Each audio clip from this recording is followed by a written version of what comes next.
Hello, everybody. This is Tom Bronak.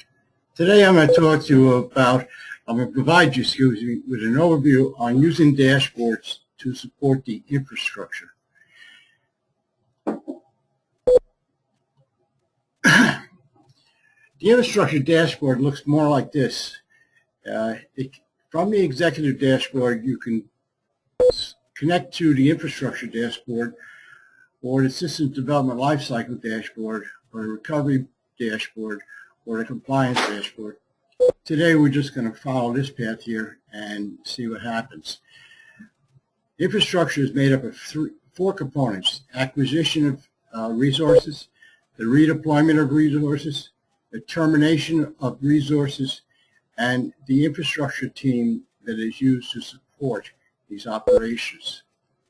The goal is to create a global library of inventory for your entire company and a site library of inventory for a specific location.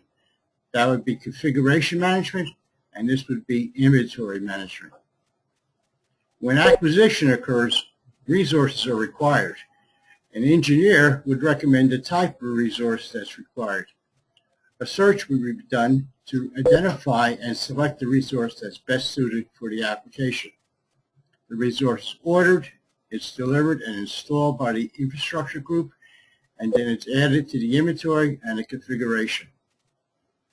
When an asset is being redeployed, such as the employee who is using the asset left the company, then you would have to erase the personal data from the computer, delete any unnecessary programs, move the object to a new location, install it, register it.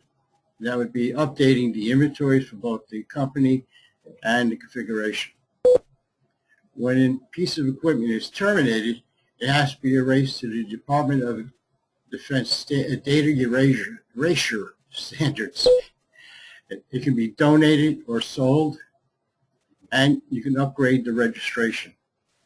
Again, inventories are updated. The infrastructure team picks up equipment, performs data erasures, maintains the status of the equipment, and responds to any requester. Asset management is broken into the following areas of acquisition, redeployment, and termination. Inventory management keeps an inventory of all of the resources that you have, whereas configuration management keeps an inventory of the equipment at a specific location. The infrastructure group is made up of a bunch of hardy people who do a lot of work. They prepare a site for the installation. They do the install of the equipment and they test it. They move a product when redeployed and erase the company data. They terminate the product and erase the data to the Department of Defense standard when the product is terminated. And they assist in the sale, donation, redeployment of equipment and support of recovery activities. For example, if you have a piece of equipment that's outside of its life cycle, but you still have a need for equipment at a business recovery site or a disaster recovery site, and you don't want to spend extra money on equipment, and this particular piece of equipment can survive, can satisfy your needs, then why get rid of it too soon? You can use it for recovery purposes as well. Asset management is performed in the following manner. When you require a piece of equipment, you have a purchase order. The purchase order goes to the vendor delivers the equipment, and then the infrastructure staff installs the equipment, and they move the inventory, or they add to the master inventory that that piece of equipment has now been installed. When you redeploy it, a work order is issued, it's picked up, it's compared to the master inventory to see if it actually is in the master, and if it's not, an exception listed generated. Because sometimes you have equipment at locations that are not included in your master inventory. So when you go to those locations and you find a piece of equipment that's not in the inventory, you should add it to the inventory. At that point, you're going to warehouse the equipment until it's going to be used again. And then the service order says, all right, it's going to be used again. You perform the services, and you come back, and now the equipment is ready to be moved to the new location, installed, and then re-added to the inventory and the configuration. When you terminate equipment, another work order is issued. A service order is issued as well. The services performed are erase the data and make it ready to sell. You obtain a purchase order from a buyer and a release form, because you don't want to find later on that your equipment is in a dump someplace and the EPA is turned around and said, well, that equipment was last registered to you, so we're going to give you the fine for the cleanup. Then you get a finance form, you send it over to finance, and they dispose of the funds by adding new funds to the company. So you're making money. And at the end, you archive the information so that you know what the life cycle of a piece of equipment was. Asset management lifecycle dashboard can include where the money is in the life cycle of a piece of equipment. For example, you have the asset management side and you have the infrastructure side. This is where you acquire, redeploy, and terminate equipment. And this is where all the work is done associated with the acquisition, redeployment, and termination. And money can be put in here, or resources can be added. When you're going to acquire a piece of equipment, you place an order for assistance. The systems design or the architecture comes in, says, here's the systems design. The engineer comes in and says, here's the type of equipment I can recommend. Then you order it from a vendor, you receive it on a specific date, you install a specific date, you add to the inventory, you add to the configuration, and now you know it is as installed at this location, and finance gets the cost, and accounting does the charging, or they pay the bills. When you redeploy it, you have to clean it. Then the architecture may get involved with a system design because you're going to redeploy it to a new location. Same with an engineer. There's no ordering for the vendor, but it could order maybe an additional part or an upgrade. Again, the date you received the upgrade so you can install the equipment, what day it was uninstalled, what day it was warehoused, what day it was moved, and what day it was installed at the new location. So this is repetitive, including for the termination cycle. The infrastructure people, in turn, when you have a recommendation for them to use, they're going to say, well, an engineer is involved with the equipment design. The infrastructure preparation has to be performed, so the engineer would tell them about that. The order has to be fulfilled. You have to receive it, then you install it and test it, then you add to the inventory and add to the configuration. Again, here are all the dates that you can see. So if you're tracing a piece of equipment, you can see where it's at by this is turned green, this is turned green, all the way over here to you haven't received it yet, that's red. So you can wait, you can look through the color code until you see where the incident is, click on that, and you should be able to drill down to the person who's responsible for that piece of work and communicate to them directly.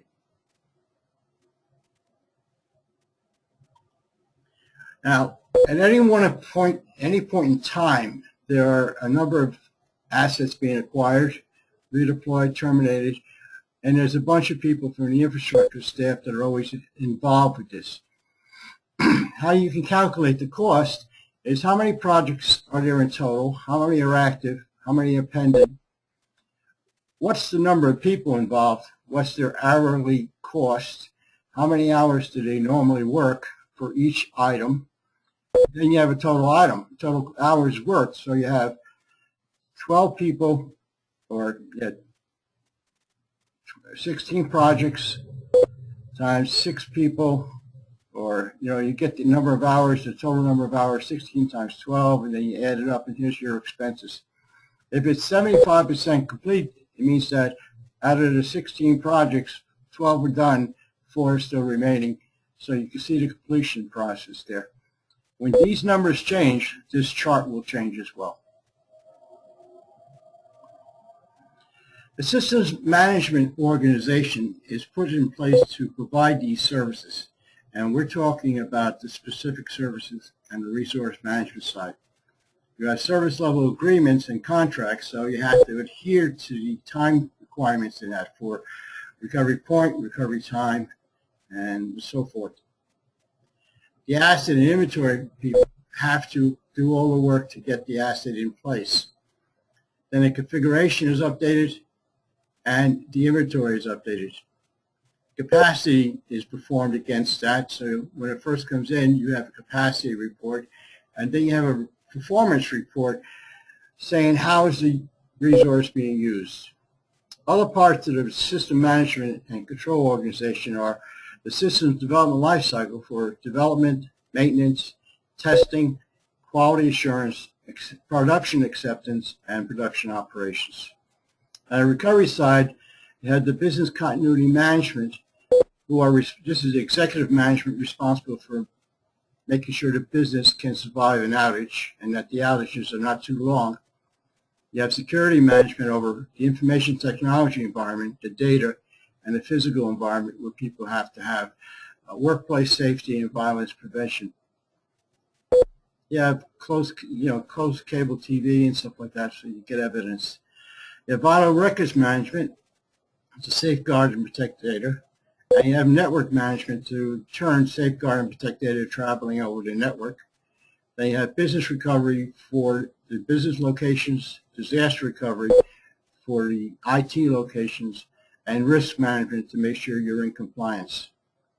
The support organization has incident management, problem management, and sometimes the resolution of incidents or problems can cause a change, which will bring you back to the application maintenance cycle and step you through this process again.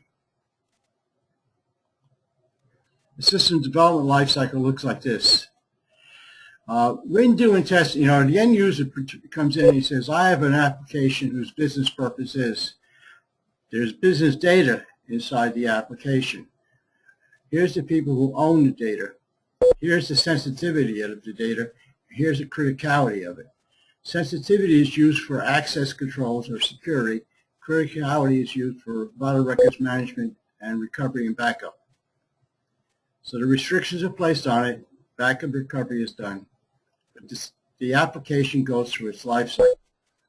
When it's passed from the development to the testing area, some people today in the VM world like to use a VM site that's a replication of your production target data center. And they do testing against that. Now, the testing can be for development, maintenance, or recovery.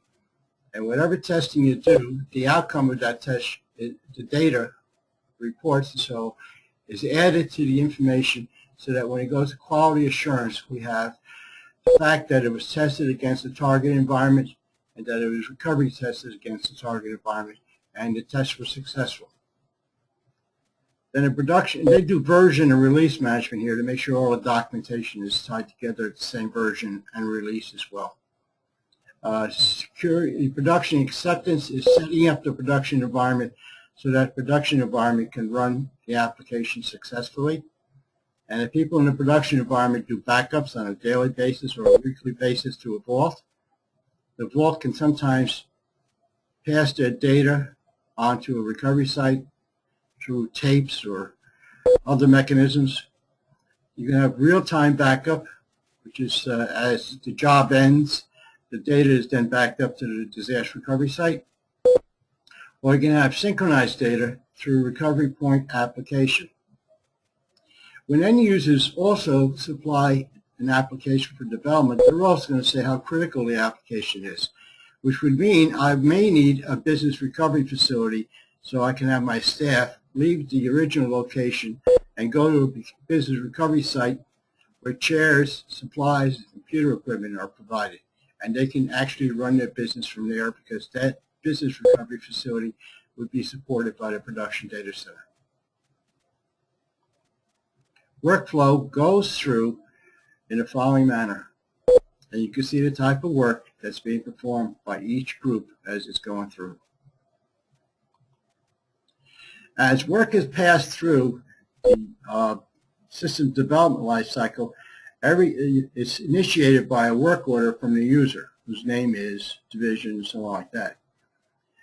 Each phase that it goes through can be a purchase order, and the resources that are used, that are people and maybe equipment or whatever, can be tallied, and that cost can be added. At the end, you tally all the costs, and then you have a total cost for whatever service is being provided. This is important because a lot of services are similar. So if you're going to schedule a service and you want to know how much it's going to cost, maybe you should look at a past service and see what the cost was for that. It could help you understand better how much it's going to cost you to get something done. The end goal is to develop an emergency operations center. The emergency operations center is like a war center or a war room, similar to what the government has whenever something serious happens. It's made up of people who man different chairs in the facility. Each of those people are responsible for a service within the firm. For example, command center manager would be in charge of communicating with the contingency command center, the incident command center, the help desk, the operations command center, and a network command center. So instead of having 5 people sitting there, you'd have one person who's communicating with all of them, and he in turn communicates to the emergency operations center manager. There's also an information security person at the site to make sure that security is adhered to. Whereas corporate certification, because some companies are worldwide, has to make sure that we provide domestic and international security based on the countries that we do business in. Workplace violence or workplace safety and violence prevention has to be done because today we have too many terrorist activities, too many active shooters, and this is an important chair in the EOC. The EOC also talks to the lines of business, which locations are involved, what employees are involved, what's the infrastructure look like, what equipment is there, what systems are being used, what applications are run, what services are being provided, what supplies have to be there on site, who are the customers that they're servicing, and recovery time, recovery point, and recovery capability is also being monitored at all times. Because if you lose equipment, you may reduce your ability to do recovery time or point, so your capability is reduced. You also have to talk to emergency responders. Basically, that's state, local government, fire responders, all the first responders, departments of Homeland Security, Office of Emergency Management, and the local community. They also talk to the business continuity management people for risk management, disaster, business recovery, crisis management, emergency management, workplace violence, failback, failover, protection, and salvage. And finally, on the business integration side, there's service level agreements that they have to maintain and report on. So they have to know, is this outage going to affect that? The system development lifecycle can be affected also. COBIT, ITL, and FFIEC are used to get applications into the production environment and safeguard them. We have ISO guidelines, audit, and human resources have to be involved. And anytime you need to do workflow performance, Six Sigma, or something like that has to be performed. All of this is under the control of the Emergency Operations Center. All right. There's an online demonstration of this, the dashboards that I have, and it can be made available to you anytime you want simply by sending me an email, and I'll send you back the link for that dashboard. If you have any questions or queries about anything, please send me, forward to me questions for answers, and I will be happy to respond to them. Now, what's the next step? If you believe that this approach can help your company improve performance and bring product and services to market more rapidly, then contact me. Here's my name, phone number, email address. I would love to assist you in integrating this approach within your own environment. And remember, this approach uses your existing data, so you do not have to change information to adopt to this product. I thank you all for your time, I appreciate having the opportunity to talk to you about this. I look forward to any of your comments, queries, or even suggestions for work. Thank you. Bye now.